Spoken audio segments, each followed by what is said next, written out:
Hello everyone, welcome back to our channel. तो आज मैं आप लोगों के लिए लेके आया हूँ एक ऐसी चीज जिसको पढ़ करके ना आप एग्जाम के अंदर 80 आउट ऑफ 80 स्कोर कर सकते हो, वो भी एसएसटी का।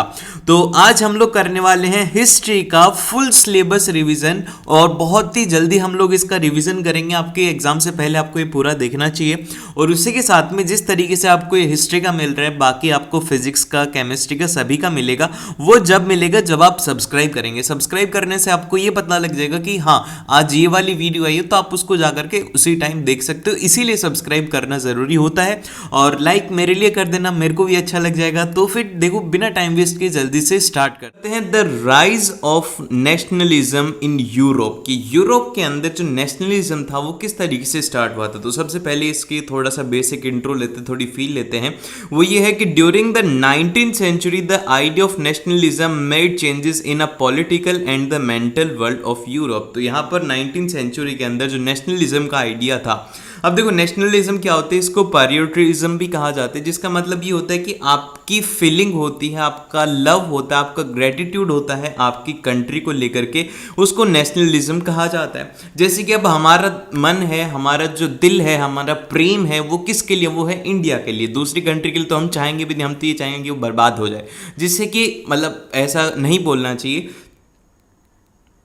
हाँ, तो अब बात करते हैं नेशनलिज्म वर्ड का मतलब क्या है। तो नेशनलिज्म वर्ड का मतलब होता है कि एक आपकी फीलिंग या फिर आपका जो लव है अपने देश को लेकर के, आपको जो गर्व है अपने देश को लेकर के, उसी को ही नेशनलिज्म कहा जाता है।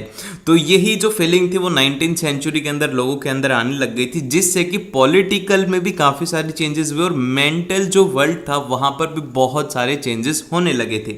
देन फिर इसके बाद में यहाँ पर एक जो इंपॉर्टेंट आप लोगों को एमसीक्यू क्वेश्चन में देखने को मिल सकता है, वो ये है कि 1848 के अंदर फ्रेडरिक सेरियोई यूटोपिया का एक विजन था कि the people of the world are grouped as the distinct nation and identify through their flag and national costume. तो यहाँ पर जो फ्रेडरिक सेरियो यूटोपिया थे, उन्होंने ये देखा कि यहाँ पर जो देश के लोग हैं वो क्या हो रखे हैं कि हर एक जगह के ऊपर, जैसे कि आपने देखा होगा कि उनकी जो ड्रेस है उनके बेसिस के ऊपर उनको आइडेंटिफाई किया जाता है।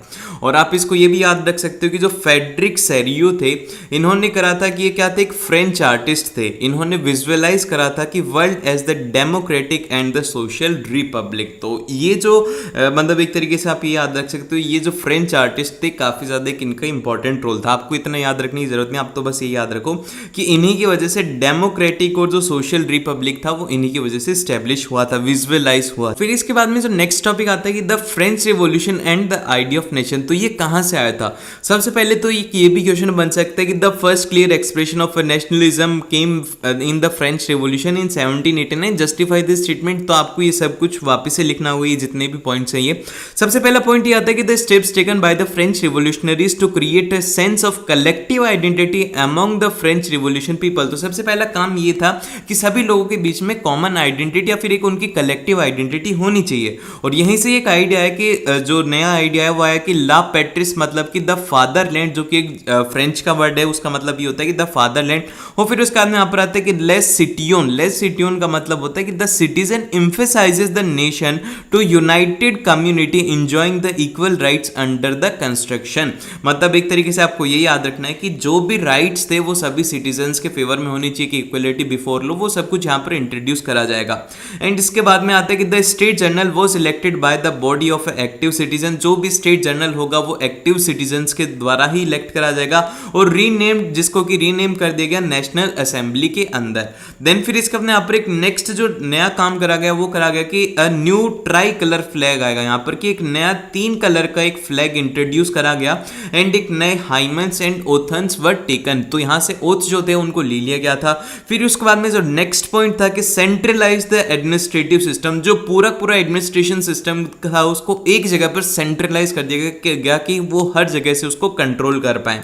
फिर इसके बाद में यहाँ पर आता है कि the internal custom duties and the dues were abolish. तो जितने भी कस्टम ड्यूटीज थी, जितने भी ड्यूज थे, उन सभी को हटा दिया गया था, मतलब कि माफ कर दिया गया था। And French become the common language. तो यहाँ पर जो फ्रेंच जो थी वो एक कॉमन लैंग्वेज बन गई थी सभी के अमंग में। And the student and the other members of educated middle class begins to setting up the Jacobin club. तो यहाँ पर जैकोबियन क्लब्स जो थे वो स्टूडेंट्स के अलावा और जितने भी टीचर लॉयर उन सभी के द्वारा यहाँ पर सेटअप करे जाने लग गए थे। और फिर इसके बाद में यहाँ पर जो नेक्स्ट आता है वो ये आता है कि the French armies began to carry the idea of nationalism abroad. तो यहाँ पर ये जो आइडिया था नेशनलिज्म का जो कि अभी फ्रेंच में चल रहा था, ये पूरे ऑल ओवर अक्रॉस वर्ल्ड में फैलने लग गया। फिर इसके बाद में यहाँ पर एक नया शख्स आता है जो कि आता है नेपोलियन। अब नेपोलियन कौन था? नेपोलियन ने राज करा था फ्रांस के ऊपर 1799 से लेकर के 1815 तक। और इसी के अंदर जो नेपोलियन था उसने कैसे पावर गेन करी थी 1799 के अंदर कि by becoming the first consult बन करके उसने अपनी पावर को गेन करा था। फिर इसके बाद में यहाँ पर नेक्स्ट जो पॉइंट आता है कि सिविल कोड ऑफ 1804 या फिर आप इसको नेपोलियन कोड भी कह सकते हो, वो क्या है उसके पॉइंट्स ये। सबसे पहला तो ये है कि equality before the law was establish, मतलब कि हर एक जो आदमी है कानून के सामने बराबर है। और फिर इसका यहाँ पर आता है कि secure the right to property, और उसके पास में राइट टू प्रॉपर्टी मतलब कि उसके पास में प्रॉपर्टी खरीदने और बेचने का हक होना चाहिए। सिंप्लीफाइड द एडमिनिस्ट्रेटिव मेजर, तो जितने भी एडमिनिस्ट्रेटिव मेजर थे उनको काफी ज्यादा सिंपल कर दिया गया। और एबोलिश द फ्यूडल सिस्टम को हटा दिया गया।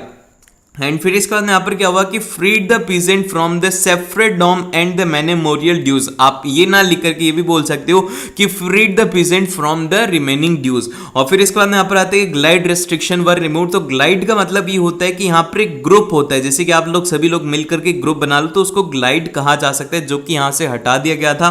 और फिर इसके बाद में यहाँ पर एक जो इंपॉर्टेंट काम हुआ था वो ये हुआ था कि transport and the communication system were improve. तो जितने भी ट्रांसपोर्टेशन का कम्युनिकेशन का वो सब काम इंप्रूव कर दिया गया था। और जो नेपोलियन था, Napoleon took away political freedom, increases the tax, imposed the censorship and force peoples to join the French army. तो यहां पर ये भी आप बोल सकते हो कि यहां पर नेपोलियन के जो नेगेटिव पॉइंट अगर आपको लिखने के लिए आए तो वो ये आपको लिखना है कि सबसे पहला तो उसने पॉलिटिकल फ्रीडम ले लिया था, फिर सेकंड उसने टैक्सेस बढ़ा दिए थे, और उसी के साथ में सेंसरशिप जो थी वो मीडिया के ऊपर और उसी के साथ में बुक्स के ऊपर लगा दी थी कि उनके खिलाफ में कोई भी नहीं छाप पाएगा। And force the people to join the French army, की जो भी लोग थे जिन्हें इंटरेस्टेड नहीं थे उनको भी फ्रेंच आर्मी ज्वाइन करवाई। और फिर इसके बाद यहाँ पर नेक्स्ट जो आता है कि इसी तरीके से the making of nationalism in Europe, कि मतलब नेशनलिज्म की यूरोप में क्यों स्टार्ट हुआ। तो सबसे पहले यहाँ पर स्टार्ट होने के पीछे का रीजन ये था कि वहां पर कोई भी कॉमन आइडेंटिटी, कोई भी कल्चर नहीं था, जिस वजह से काफी सारे प्रॉब्लम्स आती थी।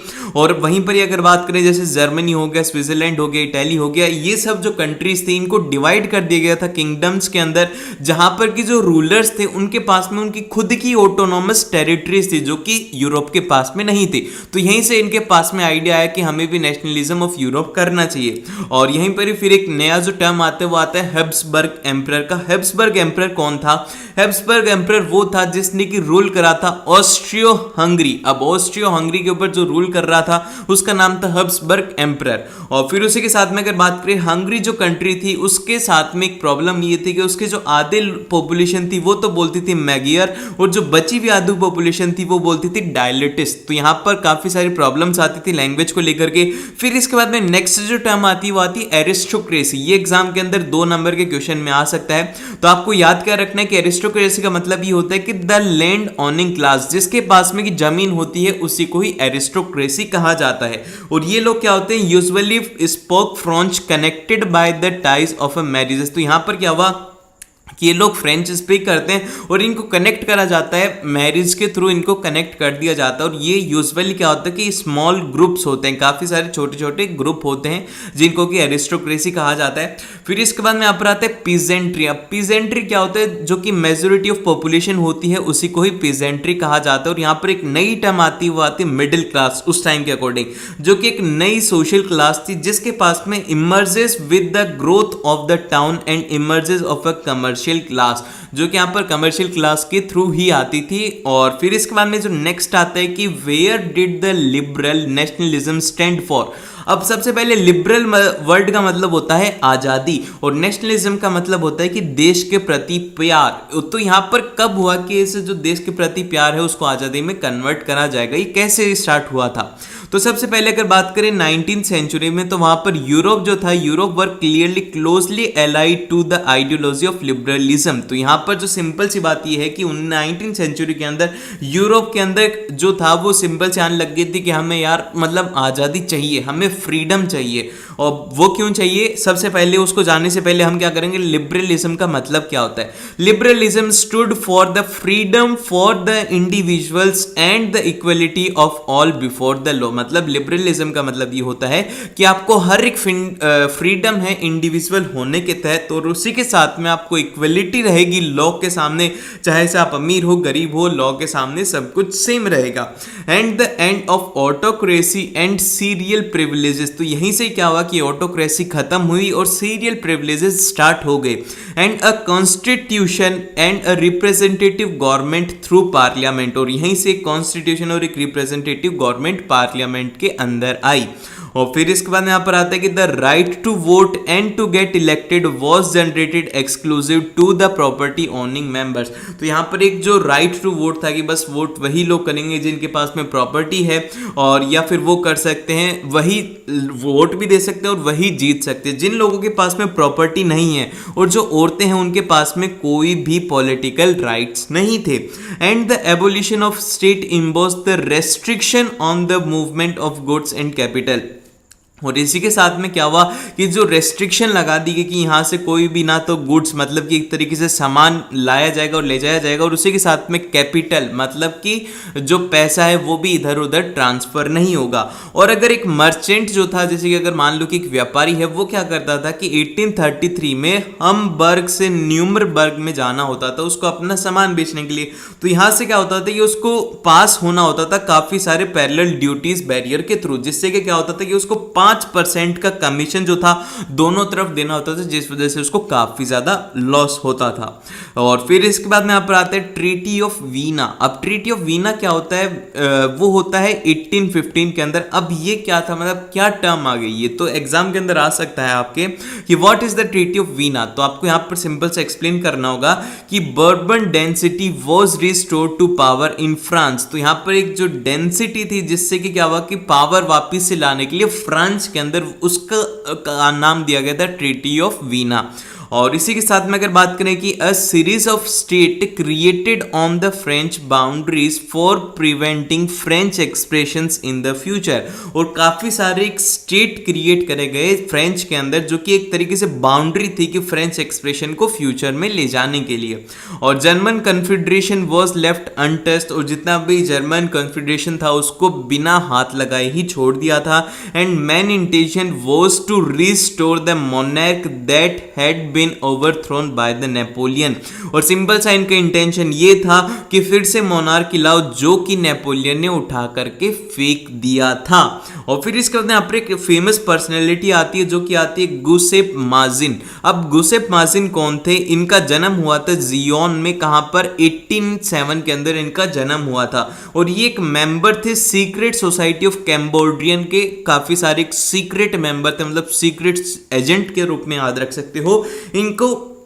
इन्होंने फाउंड करा था यंग इटली को, ये फाउंडर थे यंग इटली के जो कि मॉरिस्क्यू में है, और जो यंग यूरोप है उसको बेरिन में कहा जाता है, मतलब इन्होंने ही उसकी खोज करी थी। और believed in the unification of Italy into a republic. और इनका मानना ये था कि जो इटली एक हो करके एक रिपब्लिक बन जाए। और इसी के साथ में यहाँ पर आता है कि he was sent into exile in 1831 for the attempting of a revolution in Liguria. मतलब एक तरीके से आप ये कह सकते हो कि यार इन्होंने इतने अच्छे अच्छे काम कर रहे थे तो इनको जेल तो होनी कन्फर्म थी, तो 1831 के अंदर इनको जेल हो गई थी। और फिर इसके बाद में यहाँ पर आता है कि द एज ऑफ रिवॉल्यूशन जो कि कब से लेकर के कब तक था, वो था 1830 से लेकर के 1848 तक।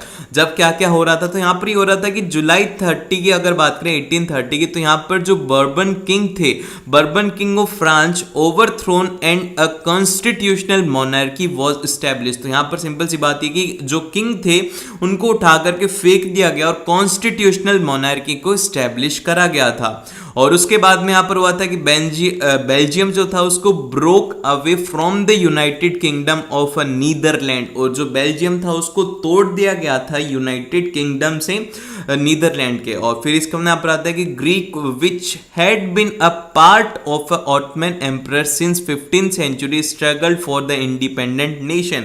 तो यहाँ पर बात करें अगर ग्रीक की, तो जो ग्रीक इसका पार्ट था 15th ऑफ सेंचुरी से, उसको भी स्ट्रगल करना पड़ा अपनी इंडिपेंडेंट नेशन के लिए। और फिर इसके बाद में यहाँ पर नेक्स्ट आता है, वो आता है romantic imagination and national feeling.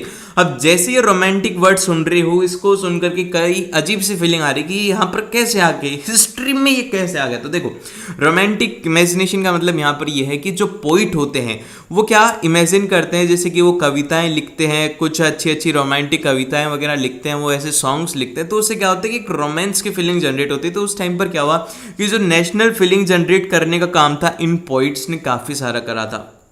जैसे कि अगर आप कभी भी एक मोटिवेशनल सॉन्ग सुनना, तो आपको उसको सुनने के बाद में क्या होता है कि एक अंदर से गूज़बम्स आते हैं। तो वही यहाँ पर जो गूज़बम्स होते हैं, वही यहाँ पर रोमांटिक इमेजिनेशन को था यहाँ पर नेशनल फीलिंग के अंदर कन्वर्ट कर दिया गया था। अब देखते हैं वो कैसे करा गया था।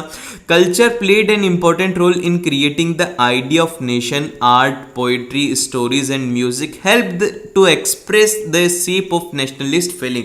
तो यहाँ पर बात ये थी कि जो कल्चर था उसने काफ़ी एक इंपॉर्टेंट रोल प्ले करा था, जो कि आइडिया ऑफ नेशन था, जैसे कि आर्ट के थ्रू, पोइट्री के थ्रू, स्टोरी के थ्रू, इन सभी के थ्रू क्या हुआ कि लोगों ने अपने आइडिया को एक्सप्रेस करना स्टार्ट कर दिया था। और जैसे कि romantic artist and the poet generally criticises the glorification of reason and the sciences and focused instead on the emotions, institution and mystical feeling. तो यहाँ पर इन्होंने क्या करा कि जो रोमांटिक आर्टिस्ट होते हैं ये सब क्या करते हैं कि सिंपल से कोई भी एक टॉपिक के ऊपर जाते हैं, इनका काम होता है उसके ऊपर लिखना, लेकिन इन्होंने भी क्या करा कि नेशन के ऊपर लिखना स्टार्ट करे, ताकि लोगों के अंदर देश भावना स्टार्ट हो और जिससे कि ये आज़ाद हो पाए। सिंपल सा मोटिव यही था।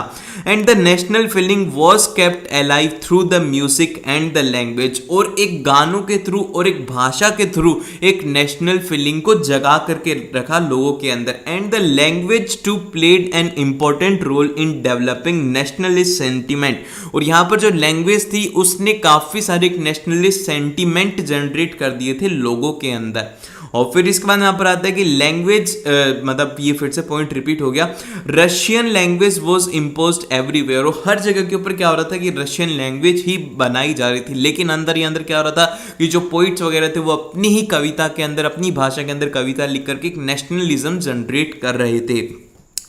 और फिर इसके बाद यहाँ पर एक नेक्स्ट जो टर्म आती है वो आती है करोल कुर्निपिक्सी। मतलब हो सकता है कि मैंने इसका प्रोनाउंस गलत कर दिया, उस पर ध्यान मत दो। वो ये है कि celebrated the national struggle through his opera and music, turning his folk dance like the polonaise and the mazurka into a nationalist symbol. तो भैया इन्होंने काम ये करा था कि ये एक आर्टिस्ट थे जो कि क्या करते थे कि एक म्यूजिक वगैरह इवेंट करते थे, जो कि फ्लोक डांस था, इन सभी को इन्होंने कन्वर्ट कर दिया कि यहाँ पर नेशनलिस्ट सिंबल के अंदर इन्हें कन्वर्ट करने का काम कर दिया। और फिर इसके बाद यहाँ पर जो आता है कि जर्मन फिलोसफर जो कि जॉन गेटरिस्ट, मतलब नाम भी कैसा अजीब सा है, Herder, try to discover culture among the common peoples through the folk songs and folk poetry and dances. तो यहाँ पर इन्होंने काम ये करा था। इन दोनों के नाम हो सकता है कि एग्जाम के अंदर आ जाए, या फिर इंपॉर्टेंट पॉइंट आपको मार्क करवा रहा हूँ कि इनका काम ये था कि जो फ्लोक डांसेस और जो फ्लोक पोइट्रीज हैं उनको डिस्कवर करने का काम था कि कैसे इसके अंदर नेशनल की फीलिंग डाले, वो काम इन्होंने करा था। And the many members of सिलियरली in Poland begins to use language as a weapon of a national resistance. और यहाँ पर काफ़ी सारे जो मेंबर्स थे पोलैंड के अंदर उन्होंने स्टार्ट करने लग गए थे, जो कि जो लैंग्वेज बैरियर थे उसको नेशनल रेजिस्टेंस के फॉर्म में। As a result a large number of terrorist and bishops were put in jail and sent to Siberia by Russian authorities as a punishment for their refusal to press in Russian. मतलब एक तरीके से बात यह है कि अगर आप किसी भी देश की अगर भाषा नहीं मानोगे तो क्या होगा, आपको उठा करके बाहर फेंक दिया जाएगा। तो उसी तरीके से इनके साथ में भी हुआ था। और फिर उसके बाद यहाँ पर hunger, hardship and popular revolt, जो कि कैसे स्टार्ट हुआ था अगर बात करें 1830 की, जहां पर कि काफी सारे साल लग गए थे great economic hardship in Europe. तो काफी सारे मतलब कि 1830 का जो टाइम था वो काफी हार्ड था उनके लिए, ग्रेट इकोनॉमिक हार्डशिप था यूरोप के लिए।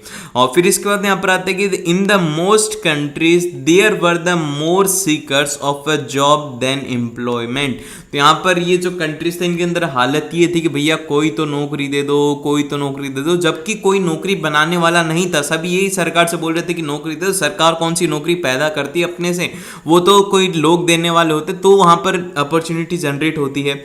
और फिर इसके बाद यहाँ पर आता है कि population from rural area migrated to the cities to live over crowded slums. तो यहाँ पर हुआ ये कि जो गाँव में रहते थे वो भी लोग क्या आने लग गए कि शहर में आने लग गए, यार गाँव में तो खेती वगैरह है नहीं, शहर चलते हैं वहां पर ही हमारा कुछ हो पाएगा। तो वहां से क्या हुआ कि ओवर क्राउडेड स्लम्स क्रिएट होने लग गए and food shortage and wide spread unemployment brought the population of Paris on the road. जिस वजह से क्या हुआ कि खाने की कमी हो गई, और खाने की कमी हो गई जिस वजह से मतलब एक तरीके से अनएम्प्लॉयमेंट हो गया। अनएम्प्लॉयमेंट होने की वजह से खाने की कमी हुई, जिस वजह से क्या हुआ कि पेरिस के जो रोड थी उसके ऊपर लोग उतर आए, जैसे कि रोड के ऊपर हड़ताल वगैरह करने लगे, वो सब इनका काम हो गया। और 1848 की अगर बात करें तो यहाँ पर जो population of Paris came out on the road and Louis Philippe जो थे उन्होंने क्या करा कि was forced and the national assembly proclaimed a republic. और इसी के थ्रू क्या हुआ कि जब पॉपुलेशन रोड पर थी तो यहाँ पर लुइस फिली जो थे उन्होंने को फोर्स करा गया, और जो नेशनल असेंबली थी उन्होंने एक रिपब्लिक को एक तरीके से एक्सेप्ट कर लिया। और 1845 के अंदर weavers in Silesia lead a revolt against the contractor. और उसी के साथ में जो सिलीसिया थे उन्होंने 1845 में जो एक मतलब एक तरीके से आप ये कह सकते हो कि उन्होंने एक जंग लड़ी थी कॉन्ट्रैक्टर्स के अगेंस्ट। और फिर इसके बाद यहाँ पर आता है कि the revolution of a liberal 1848 में, जो कि यहाँ पर हुआ था कि the revolution was led by the educated middle class who combine their demands for the constitutionalism, मतलब अरे क्या बोला जा रहा है यार, अरे भैया इसको ये जो भी नाम है इसको पढ़ लो, अच्छे से बोला नहीं जा रहा है, विद द नेशनल यूनिफिकेशन।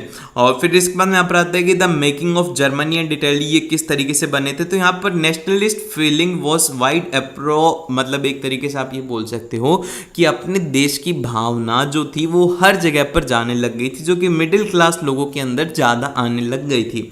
और फिर इसके बाद यहाँ पर क्या हुआ कि 1848 के बाद में nationalism in Europe moved away from its association with the democracy and revolution. 1848 में होता यह है कि नेशनलिज्म जो यूरोप में था वो जाने लग गया उसके एसोसिएशन से डेमोक्रेसी और रिवॉल्यूशन के अगेंस्ट में। और जो पर्शिया थे took on the leadership of the movement of A national unification. और इन्होंने क्या करा कि जो पर्शिया थे इन्होंने पूरा लीडरशिप ले लिया था जो भी मूवमेंट चल रहा था नेशनल यूनिफिकेशन के थ्रू। और ओटमैन बिस्मार्क, ये क्या है, ओटो वेन बिस्मार्क, जो कि चीफ मिनिस्टर थे पर्शिया के, with the help of Persian army and the bureaucracy took on the leadership. और इन्होंने कैसे लिया, इन्होंने ऐसे लिया कि इनके पास में आर्मी थी, ये चीफ मिनिस्टर थे पर्शिया के, तो इन्होंने आर्मी के थ्रू वहां पर पूरी लीडरशिप ले ली। And Kaiser William of Persia headed the new German emperor. और फिर इसी के थ्रू क्या हुआ कि कैशियर जो विलमैन थे headed the new German emperor के फॉर्म में ये आए। और फिर इसके बाद में इटली यूनिफाइड कैसे हुआ। Italy was divided into a 7 state by which only a Sardinian Piedmont was ruled by the Italian prince state. मतलब एक तरीके से आप ये कह सकते हो कि यहाँ पर जो इटली थी उसको 7 ग्रुपों के स्टेट के अंदर डिवाइड कर दिया गया था, जिसमें से सर्दियन जो पिडमोंट था वही रूल करा जा रहा था इटालियन प्रिंसली स्टेट के द्वारा। और फिर इसका यहाँ पर आता है कि ये यूनिफिकेशन प्रोग्राम जो कि यंग इटली है was initiated by the Giuseppe Mazzini, जो कि हमने पहले ही बात करी थी, बट इट वॉज फेल्ड। और फिर इसका यहाँ पर आता है कि chief minister Cavour lead the movement with the help of Giuseppe Garibaldi. मतलब एक तरीके से आप ये बोल सकते हैं यार इनके नाम भी बड़े अजीब से थे, मैंने बहुत सारी प्रोनाउंसिएशन मिस्टेक कर दी, इसलिए ज़्यादा मत बोलना कि भैया आपसे मिस्टेक हो, कोई बात नहीं, मैं आगे इंप्रूव कर लूँगा। और आप अपने इसके ऊपर फोकस मत करो, आप अपने एग्जाम के ऊपर फोकस करो। जो मैं आपको बता रहा हूँ वो काफ़ी ज़्यादा इंपॉर्टेंट है। और अगर बात करें 1861 में, तो Victor Emmanuel two was proclaimed as the king of united Italy. और इसी के साथ में 1861 के अंदर जो विक्टर इमैनुअल थे उनको एक तरीके से किंग मान लिया गया था यूनाइटेड इटली का। फिर इसके बाद में यहाँ पर आते हैं नेशनलिज्म इन इंडिया। तो हमारे इंडिया के अंदर किस तरीके से नेशनलिज्म आया था। तो सबसे पहले अगर बात करें changes after world war first world war के बाद में क्या क्या चेंजेस हुए, तो सबसे पहला तो ये हुआ था कि the war created a new economic and the political situation. इसकी वजह से काफ़ी सारी नई नई इकोनॉमिक और पॉलिटिकल सिचुएशन क्रिएट हुई थी। Taxes were increase, custom duties were raised and the income tax were introduced. जैसे कि आप ये बोल सकते हो कि काफ़ी सारी नई नई चीज़ें हुई। तो सबसे पहला काम तो हर एक गवर्नमेंट करती कि टैक्स बढ़ा दो चलो, और फिर उसके बाद यहाँ पर जो नई चीज़ करी थी इन्होंने कि जो कस्टम ड्यूटीज थी वो लगा दिया गया था, और उसी के साथ में हर एक चीज़ लगा दी गई थी, मतलब इंक्रीज करा गया था, कुछ भी हटाया नहीं था। And this lead to extreme hardship for a common man. तो जिससे कि क्या हुआ कि जो आम आदमी था उसके लिए काफ़ी सारी दिक्कतें होनी स्टार्ट हो गई। And fourth the recruitment for the armies. और जैसे कि फोर्स रिक्रूटमेंट होता था, आपने सुना होगा आपके दादा के पापा को कई की बार कि उनको फोर्सफुली आर्मी के अंदर ज्वाइन करवा दिया गया था, अगर वो नहीं चाह रहे थे तो भी।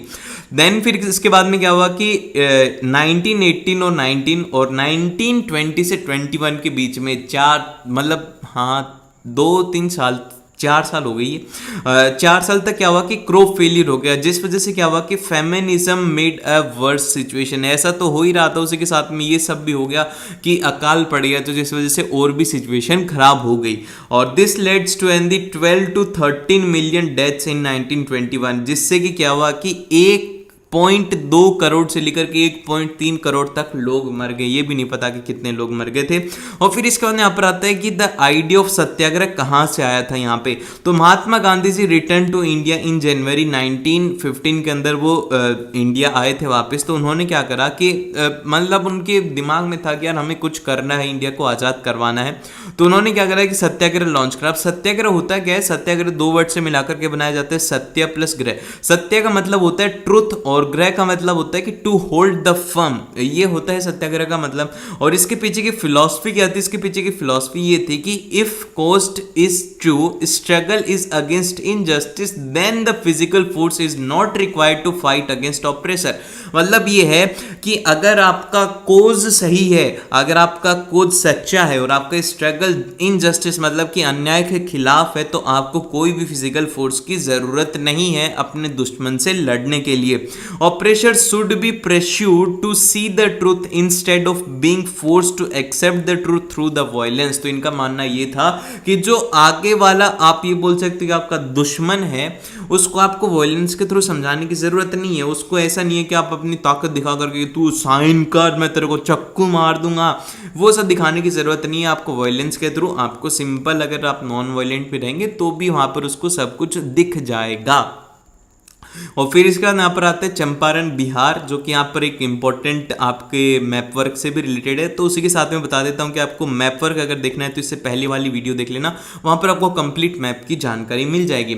और अगर बात करें चंपारण बिहार में, तो इन support of Indigo planter against the oppressive plantation system, जो कि यहाँ पर आप ये बोल सकते हो कि इसमें जो एक इंपॉर्टेंट पॉइंट था ये कि जो इंडिगो प्लांटर्स थे उनके सपोर्ट में स्टार्ट हुआ था, जो कि इंडिगो प्लांटेशन के साथ में काफी सारे बुरे बर्ताव होते थे, तो उनके साथ में हुआ था।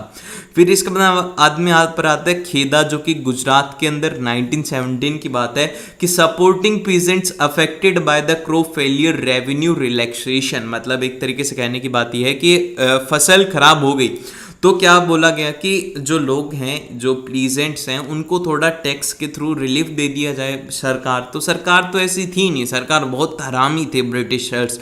और फिर इसके बाद यहाँ पर आता है कि अहमदाबाद के अंदर सत्याग्रह जो था वो क्यों हुआ था, इन support of the cotton mill worker against the cotton mill honours. तो यहाँ पर क्या हुआ था, गुजरात के अंदर ये सीन था अहमदाबाद में कि जो कॉटन मिल के वर्कर थे वो उनको सही ढंग से पैसा नहीं देते थे, काम करवा लेते थे, सारे दिन भर काम करवाते, पैसा नहीं देते, पैसा देते ही नहीं थे बिल्कुल भी, मतलब काम ही काम करवाया जाओ, ना खाने को खाना, कुछ भी नहीं देते थे। और फिर इसके बाद यहाँ पर आता है द रोलेट एक्ट। अब रोलेट एक्ट क्या है, रोलेट एक्ट वो वो है कि the act give the government power to suppress the political activities, political leaders can arrested and kept in prison without the trial for 2 years। तो मतलब बात ये थी कि एक नया एक्ट निकाला गया, रोलेट एक्ट। अब इस एक्ट के तहत क्या था कि अगर आप कोई भी पॉलिटिकल एक्टिविटी कर रहे हो या फिर आप कुछ भी कैसा कर रहे हो, पॉलिटिकल लीडर्स अगर कर रहे हैं, तो वहां पर क्या होता था कि आपको जेल के अंदर डाल दिया जाएगा बिना कोई भी रीजन के। कोई भी रीजन नहीं होगा, आपको ऐसे उठा करके जेल में डाल देंगे। बस गुंडागर्दी चल रही थी उस टाइम के ऊपर। And Gandhi ji oppose this injustice law and he launches the hartal Rowlatt satyagraha and date decided was 6 April 1919। तो इसके अगेंस्ट में गांधी जी ने बोला कि चलो बेटा तुम भी कर लो, हम भी हमारा रोलेट सत्याग्रह निकालेंगे 6 अप्रैल 1919 में। और फिर इसके बाद यहाँ पर क्या हुआ कि non violent rallies, strikes, protest were started in India. इसके तहत में क्या हुआ कि एक रैलीज निकाली गई जहां पर बिल्कुल भी वायलेंस नहीं था। स्ट्राइक करी गई, मतलब हड़ताल करी गई, प्रोटेस्ट करे गए, और ये सब कुछ स्टार्ट हो गया था इंडिया में। And to control all the British tooks various steps and one was that they fired on a peaceful procession in Amritsar. This provoke the peoples to took violence. तो यहाँ पर क्या हुआ कि जो ब्रिटिशर्स थे उनका दिमाग खराब हो गया कि यार ये गांधी जी कर रहा है तो क्या कर रहा है। तो उन्होंने क्या करा कि इसको कंट्रोल करते। तो उनमें दिमाग तो इतना ही था, वो तो एकदम से बैल बुद्धि थी उनकी, तो उनकी बैल बुद्धि से इतना ही दिमाग चला उनका। उन्होंने क्या करा कि एक पीसफुल प्रोसेशन चल रहा था कि ये भी सत्याग्रह था, तो वहां पर कहाँ पर चल रहा था, अमृतसर में। तो इन्होंने क्या करा कि फायरिंग करवा दी, सीधा फायरिंग करवा दी। तो यहीं से ही जालियांवाला बाग इंसिडेंट स्टार्ट हुआ था, जहां पर कि हुआ ये था कि 13 अप्रैल 1919 को जो लोग थे वो इस गैदर हुए थे जालियांवाला बाग के अंदर, जो कि अमृतसर में एक बाग है। वहां पर क्या हुआ था कि 2 रीजन थे, एक तो बकाशी जो कि एक उनका फेस्टिवल है, और दूसरा था प्रोटेस्ट करने के लिए कि उनको प्रोटेस्ट भी करना था। तो इसमें क्या हुआ था कि ये फेस्टिवल था, इस वजह से औरतें भी आई थी, बच्चे भी आए थे, आदमी भी आए थे। तो वहां पर ये पूरे पूरे देश को हिला करके रख देते इस जालियांवाला बाग इंसिडेंट ने। जब पता लगा ना कि ये हो गया, तो गांधी जी ने एकदम से इमीडिएटली इसको ले लिया था। जिससे कि क्या हुआ कि जो जनरल डायर था, या फिर इसको कहो कि जनरल डाकू था, उसने क्या करा कि took the command and he closed all the exit gate and fired on the crowd. तो इसने क्या करा कि ये जो डाकू था, इस डाकू ने ये कहा कि सारे के सारे एग्जिट गेट बंद कर दो, और जितना भी क्राउड है वहां पर, बच्चे हों, बूढ़े हों, कुछ भी हों, सब के ऊपर अंधाधुंध फायरिंग कर दो। जिससे कि क्या हुआ कि then the many peoples were killed and this anger the crowd and peoples took over the violence and clashes with the peoples and attack on the property. अब इससे क्या हुआ, इससे लोगों को आया गुस्सा। उन्होंने बोला बेटा तुमने मार देना, अब तुम्हें दिखाते हमारी ताकत। फिर उन्होंने क्या करा कि जितने भी गवर्नमेंट ऑफिसर्स थे उनको मारने लग गए, और जितनी भी गवर्नमेंट प्रॉपर्टी थी उनको जलाने लग गए। जो भी अगर कोई भी गवर्नमेंट का आ रहा था ना वहां पर, ब्रिटिश गवर्नमेंट का, उसको ऐसे मिट्टी में लिटा लिटा के मार रहे थे उसको। And government got a free hand and it responded with the brutal recession, मतलब रिप्रेशन ऑफ अ प्रोटेस्टर।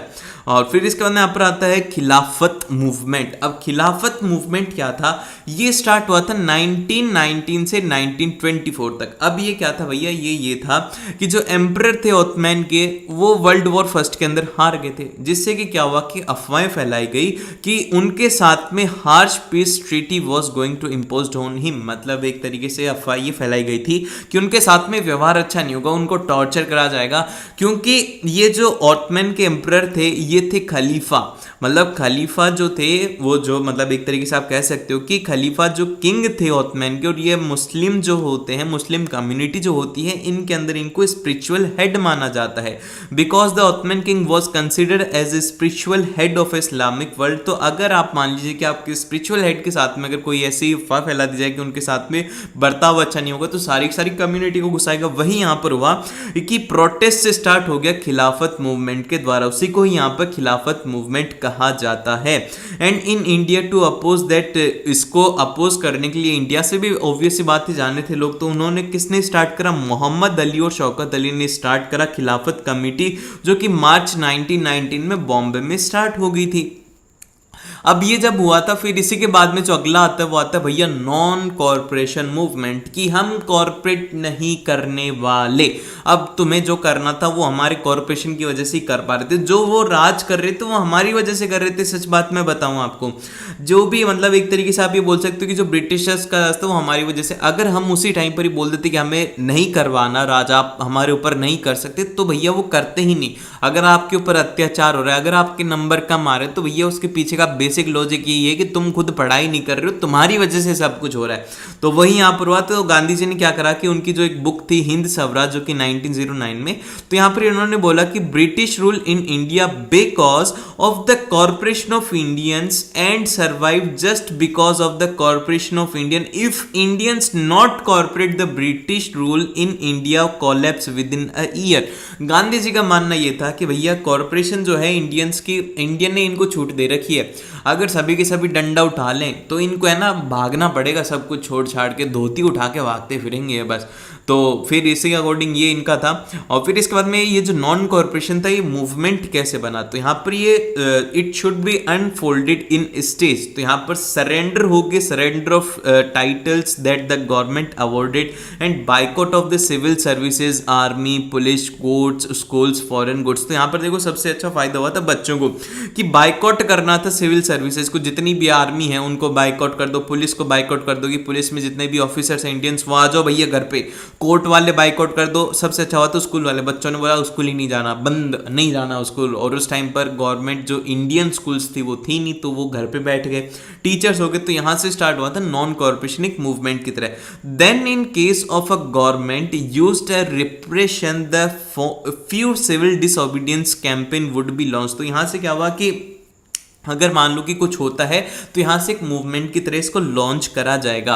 और non corporation movement in town, तो नॉन कॉर्पोरेशन मूवमेंट टाउन में किस तरीके से था, सबसे पहले तो यहां पर start with the middle class participation. सबसे पहले मिडिल क्लास सामने है कि भैया हम करेंगे पार्टिसिपेट पूरे पूरे जोश के साथ में।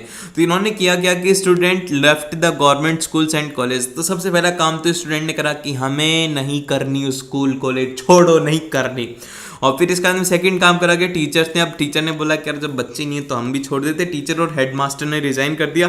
लॉयर्स गेव अप दियर प्रैक्टिस, जितने भी लॉयर थे वो प्रैक्टिस के लिए जा रहे थे उन्होंने बंद कर दिया। Council elections boycotted and foreign clothes burn in the huge bonfire. तो वहां पर हुआ क्या कि ये सब तो हो गया और उसी के साथ में क्या करा कि जितने भी फॉरेन के क्लॉथ्स थे उनको जला दिया, क्योंकि हम नहीं पहन रहे, तुम्हारे मुंह पर मना कर दिया। बताओ ऐसा काम कर रहे थे इंडियंस। और फिर उसका अंदर peoples begins to wearing Indian clothes and production of Indian textile mills and handlooms went up. जिससे से क्या हुआ कि यहाँ पर जो लोग थे उन्होंने इंडियन कपड़ा पहनना स्टार्ट करा और उसी के साथ में इंडियन जो टेक्सटाइल थी, टेक्सटाइल मिल थी, उनकी प्रोडक्शन भी स्टार्ट होने लग गई। और फिर इसके बाद में नॉन कॉर्पोरेशन मूवमेंट की कुछ लिमिटेशन भी थी। सबसे पहले तो यहाँ पर ग्रेजुअली काफी ज्यादा स्लो था सिटी के अंदर। अब ये इसलिए था क्योंकि खादी क्लोथ्स जो थे वो एक्सपेंसिव थे और जो गरीब आदमी थे वो इसको अफोर्ड नहीं कर पा रहे थे।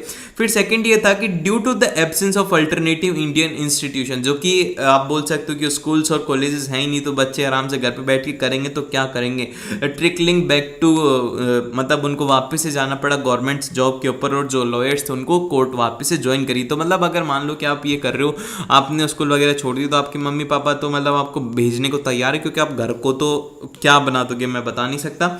और उसी के साथ में क्या हुआ कि जो लॉयर्स थे उनको भी कोर्ट में जाना पड़ा, क्योंकि अब देखो अगर सिटी के अंदर रह रहे हो तो आपको रेंट भी पे करना होता है, आपको बिजली का बिल, पानी का बिल, ऐसे फ्री के अंदर तो कोई भी नहीं रखेगा, तो आपको जॉब तो करनी ही पड़ेगी। तो इसी वजह से नॉन कॉर्पोरेशन मूवमेंट को रिकॉल मतलब वापस से ले लिया गया। And rebellion in a country side, मतलब रिबेलियन का मतलब ये होता है कि अगर बात करें अवध में, तो अवध के अंदर Baba Ramchandra led the peasants against the talukdars and the landlords who demanded for the high rents from the peasant. तो मतलब बात ये है कि जो अवध की अगर बात करें तो वहां पर बाबा रामचंद्र जो थे उन्होंने जितने भी किसान लोग थे उनको एक साथ जो तुल्कदर्स थे, या फिर आप ये कह सकते हो लैंडलॉर्ड के खिलाफ आएगी, भैया तुम इतना टैक्स नहीं ले सकते हमसे, हम नहीं दे रहे। और फिर इसका यहाँ पर से स्टार्ट हुआ peasant movement demanded the reduction of revenue and the abolition of big and social boycott of oppressive landlords. और यहीं से बाइकआउट होना स्टार्ट हो गया लैंडलॉर्ड्स का, यहीं से बॉलीवुड का स्टार्ट नहीं हुआ था। और फिर इसका यहाँ पर आता है उधो किसान सभा। तो उधो किसान सभा जो है वो setup by the Jawaharlal Nehru and Baba Ramchandra और मतलब कि पंडित जवाहरलाल नेहरू के थ्रू यहाँ पर उधो किसान सभा की स्थापना हुई थी। एंड इसके अंदर क्या हुआ था कि पार्टिसिपेशन बाय द ट्रेबल्स। तो यहाँ पर यूजुअली क्या था कि जो ट्रेबल्स थे उन्होंने काफ़ी ज़्यादा पार्टिसिपेट करा था। और अगर बात करें गुदमान हिल्स के अंदर जो कि आंध्र प्रदेश में है, militant gorilla movement spreaded in early 1920 violence के अंदर यहाँ से स्टार्ट हो गया था। और फिर इसका यहाँ पर आता है कि strict forest policies of a colonial government increases hills peoples. मतलब कि अगर आप बात करो कि जो हिल वाले लोग हैं, मतलब जो पहाड़ों पर रहते हैं, उनको इंक्रीज इसलिए करा गया था कॉलोनियल गवर्नमेंट के थ्रू, क्योंकि उन्होंने ये लगा दिया कि तुम जंगल में नहीं जा सकते, तुम ये नहीं कर सकते, वो नहीं कर सकते। यार अब जंगल में जो लोग रहते हैं, जो पहाड़ों पर जो लोग रहते हैं, उनकी बेसिक नेसेसिटी फॉरेस्ट चाहती है। अब अगर आप उनको ही मना करोगे तो उनको तो ऑब्वियस सी बात है गुस्सा आएगा। तो इसी वजह से उन्होंने क्या करा कि वापस से वो भी इस मोमेंट में आने लग गए। और फिर इसके बाद में एक नई फेमस पर्सनैलिटी आती जो कि आती अल्लूरी सीतारमन राजू। अब अल्लूरी सीतारमन जो राजू हैं, उन्होंने कहा जाता था कि उनके पास में एक स्पेशल पावर। अब स्पेशल पावर ये है कि वो एस्ट्रोलॉजिकल प्रेडिक्शन कर सकते थे and can heal the peoples and he could even survive a bullet shot. उनका कहना ये भी था, लोगों का कहना ये था कि जो अल्लूरी सीतारमन थे वो भैया गॉड थे, भगवान थे, क्योंकि उनके पास में कैसी शक्ति थी जिससे कि अगर उनका बुलेट भी मार दोगे तो उनका कुछ भी नहीं होगा। And rebels proclaimed that he was in the incarnation of a god. मतलब कार्टिनेशन मतलब कि अवतार है भगवान का। And he supported Gandhi ji, और इन्होंने गांधी जी का खूब सपोर्ट करा था। And inspired by the non corporation movement persuaded the peoples to wear khadi and give up drinking. मतलब एक तरीके से उनका कहना यह था कि अगर नॉन कॉर्पोरेशन मूवमेंट में अगर तुम्हें सहयोग करना है तो भैया इंडिया के कपड़े पहनो जो इंडिया बना रहा है, और उसी के साथ में जो पीना वगैरह है वो सब कुछ तुम छोड़ दो। मतलब समझ रहे हो, शराब वगैरह सब कुछ छुटवा दी थी। And but believed in the use of violence. But इनका मानना यह था कि यार नॉन वायलेंस से कब तक लड़ेंगे, थोड़ा बहुत हथियार उठा करके थोड़ा कोई क्लाइमैक्स सीन बनाओ। और फिर इसका अंदर यहाँ पर आता है कि calling of a non corporation movement, की मतलब क्यों नॉन कॉर्पोरेशन मूवमेंट को बंद करना पड़ा। तो अगर बात करें चौरी चौरा जो कि यूपी में है, 1922 के अंदर गोरखपुर एक यूपी का डिस्ट्रिक्ट है, वहां पर क्या हुआ था, चौरी चौरा एक गांव है, ठीक है, एक गांव था। तो वहां पर क्या हुआ कि पीसफुल डेमोन्स्ट्रेशन इन अ बाजार turn into a violent clashes between the police. मतलब एक तरीके से एक आराम से बहुत ही पीसफुल आराम से लोग हैं, लेकिन क्या हुआ कि पता नहीं किसने क्या किया, उन्होंने इसको है ना वायलेंस में कन्वर्ट कर दिया, जिससे कि क्या हुआ कि 22 पुलिस वाले मार दिए गए थे इस इंसिडेंट में। Mahatma Gandhi ji called a halt, मतलब एक तरीके से हॉल्ट टू NCM, मतलब कि नॉन कॉर्पोरेशन मूवमेंट को यहाँ पर बंद करना पड़ा। और फिर इसका हमने यहाँ पर चल पड़े हम सिविल डिसओबीडियंस की तरफ। अब सिविल डिसओबीडियंस के कब स्टार्ट हुआ, after calling of a non corporation movement. फिर गांधी जी ने बोला कि यार नॉन कॉर्पोरेशन मूवमेंट से जो काम करना था वो तो हुआ ही नहीं, तो फिर इन्होंने नया लॉन्च कर दिया, चलो नई चीज निकालते, वो निकालते सिविल डिसओबीडियंस। अब इसका मतलब ये था कि leader with the Congress wanted to participate in election to provisional council. तो यहाँ पर कहना ये था कि जो लीडर्स थे कांग्रेस के वो पार्टिसिपेट करना चाहते थे काउंसिल प्रोविजनल इलेक्शन में। They felt that they can oppose the British police with the help of council. तो इनका मानना ये था कि यार अगर हम सरकार में रहेंगे तो हम पुलिस वालों को बोल देंगे यार छोड़ो यार ये तो ऐसे ही है, मतलब हमारी याद में, तो ऐसे करवा के इनका मानना ये था। और यहीं से स्टार्ट होती है भैया स्वराज पार्टी की स्थापना। एंड इसके two factor shaped the Indian politics, और यहीं से ही दो चीजों ने यहाँ पर इंडियन पॉलिटिक्स को शेप करना स्टार्ट कर दिया। सबसे पहले तो यहाँ पर वर्ल्ड इकोनॉमिक डिप्रेशन जो कि एग्रीकल्चर क्राइसिस था, और फिर इसके बाद में सेकंड था साइमन कमीशन। अब देखो साइमन कमीशन के अंदर बात ये थी कि गो बैक साइमन का नारा लगा दिया था। ये हेड जो था यहाँ पर सर जॉन साइमन जो था, given task to craft Indian constitution. तो इनको काम दिया गया था कि यार तुम है ना इंडियन कॉन्स्टिट्यूशन को डिजाइन करो। तो आप लोगों को बताता हूँ कि इंडियन की खास बात होती है कि ये अगर कोई काम को करते तो बहुत ही अच्छा करते, अगर किसी से दुश्मनी कर लेते तो उससे इतनी दुश्मनी करते कि उसके मुंह पर बेइज्जती कर देते, मुंह पर। तो यहीं पर इन्होंने एक नया नारा निकाल दिया, गो बैक साइमन। और आई थिंक कि पहले कुछ इससे रिलेटेड कुछ स्टार्ट भी हुआ था जो कि मेरे को याद नहीं आ रहा, बताते तो बड़ा मजा आता तुम्हें, ठीक है। और फिर इसके बाद में यहाँ पर आता है कि leader such as Jawaharlal Nehru and Subhas Chandra Bose, इन्होंने काफी ज्यादा सपोर्ट करा था इसमें। Become the extractive and oppose the constitution system within the form of a British dominance and their influence. तो मतलब बात ये थी कि यार इन्होंने इसमें पार्टिसिपेट कर रखा था, बड़े बड़े नेताओं ने, इन्होंने ही ब्रिटिश को इन्फ्लुएंस करा था कि तुम्हें ये सब करने की जरूरत ही नहीं है, तुम जाओ बस। और फिर इसका यहाँ पर स्टार्ट होता है दिसंबर 1929 के अंदर लाहौर सेशन। लाहौर सेशन के अंदर क्या हुआ था कि Jawaharlal Nehru passed resolution demanding पूर्ण स्वराज, मतलब कि पूरा इंडिपेंडेंस चाहिए भैया। जवाहरलाल नेहरू जी ने कह दिया था हमें पूरी पूरी आज़ादी चाहिए, हम तुम्हारी इस छोटी मोटी आज़ादी से नहीं चाहिए। और it was declared that the 26th of January would be celebrated as a independence but it was not achieve. और वहीं पर ही कह दिया गया था कि यार 26 जनवरी को हम पूरे पूरे आज़ाद हो जाएंगे, पर ये नहीं मिला था। So Gandhi ji has another idea to go with it, that is civil disobedience movement. फिर इस काम में गांधी जी ने बोला कि मेरे पास में एक और रास्ता है, क्योंकि हम इंडियन है तो हमारे पास में रास्ते खूब होते हैं, तो यहीं से फिर स्टार्ट होता है सिविल डिसोबीडियंस मूवमेंट। और फिर इसका अपने यहाँ पर आती है एक फेमस मार्च जिसको कि सॉल्ट मार्च या फिर डांडी मार्च भी कहा जाता है। अब ये क्यों स्टार्ट हुई थी? ये स्टार्ट हुई थी कि जो सॉल्ट था वो रिच लोग भी खाते, पुअर लोग भी खाते हैं, एक एसेंशियल फूड आइटम है, तो यार उसके ऊपर टैक्स क्यों लगाते हो? हर किसी को बनाने भी दो। उनका ये था कि ना तो टैक्स भी देना पड़ेगा और तुम इसे बना भी नहीं सकते, तो वो इतनी सस्ती चीज थी उसके लिए भी तुम टैक्स ले रहे हो, ये सब फेयर नहीं है, तो उन्होंने बोल दिया। तो फिर इसके बाद में इन्होंने काफ़ी सारे एक तरीके से लेटर वगैरह भी लिखे थे उसको, पर वो माना नहीं था। तो फिर इन्होंने क्या करा कि स्टार्ट कर दिया 12 मार्च 1930 को। इन्होंने लेटर में लिखा था कि मैं इतने को स्टार्ट कर दूंगा, लेकिन वो माना नहीं, तो फिर इन्होंने स्टार्ट कर दिया। एंड करा था 6 अप्रैल 1930 को। और इन्होंने एक लेटर लिखा था विक्री इरविन को स्टेटिंग द 11 डिमांड्स, और इन्होंने 11 डिमांड्स लिख दी थी fulfilled by the 11th of मार्च। इन्होंने कह दिया कि भैया देख यार 11 तक या तो डिमांड फुलफिल कर दे या फिर तो हमारा देखना अब हम क्या करने वाले हैं। और फिर इसके बाद में क्या हुआ कि ये जो डांडी मार्च थी इसके अंदर 78 वॉलेंटियर्स थे, 240 माइल्स की थी पूरी पूरी डांडी मार्च, और इसको कंप्लीट करने के लिए 24 दिन लग गए थे। And violated a salt law by manufacturing law, और इन्होंने मतलब कि जो नमक बना करके इस जो लॉ था इसकी बैंड बजा दी थी।